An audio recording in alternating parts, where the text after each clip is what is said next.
ഈ ഹോഴ്സ് റൈഡിങ്ങിന്റെ ഗുണങ്ങൾ ഇതൊക്കെ ഉണ്ടാ കണ്ടോ. നമ്മൾ താഴ്ന്ന് കയറി വരാന്ന് പറഞ്ഞാൽ നടക്കൂല, അത് കുതിര തന്നെ വേണം നമുക്ക്, അല്ലാതെ പറ്റില്ല. കയറൽ നടക്കൂല മുകളിലോട്ട്. പോണ വഴിയിൽ ഇങ്ങനെയുള്ള കുറേ അടിപൊളി കാഴ്ചകളുണ്ട് കേട്ടോ നമുക്ക് കാണാനായിട്ട്. കണ്ടോ, ഫുള്ള് സ്നോയിലേക്ക് കൂടെയാണ് നമ്മൾ കുതിര റൈഡ് ചെയ്ത് പോകുന്നത്. അടിപൊളിയല്ലേ? സ്നോ നന്നായിട്ട് പെയ്യുന്നുണ്ട്. അപ്പോൾ നമ്മൾ മിനി സ്വിറ്റ്സർലാൻഡിലേക്ക് നമ്മൾ എൻട്രി ചെയ്യാൻ പോകുന്നു കേട്ടോ. നമ്മൾ മിനി സ്വിറ്റ്സർലാൻഡിലെത്തി, പെഹൽഗാമിലെത്തി. നോക്ക്, നമ്മളെ ടീംസ് എല്ലാവരും ഉണ്ട് കേട്ടോ. ഇതാണ് നമ്മളെ മിനി സ്വിറ്റ്സർലാൻഡ്. ഞാൻ പിന്നെയും പറഞ്ഞുകൊണ്ടിരിക്കണ്ട. അയ്യോ,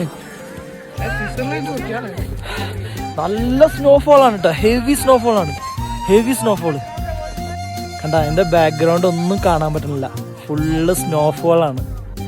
ഇപ്പുറത്തെ സൈഡ് വന്നു കഴിഞ്ഞാൽ ബാക്ക് സൈഡ് പൈൻ ട്രീ ഉള്ളത് കൊണ്ട് കുറച്ച് നമുക്ക് ആ സ്നോ വീഴുന്നത് കാണാൻ പറ്റും. കണ്ടോ?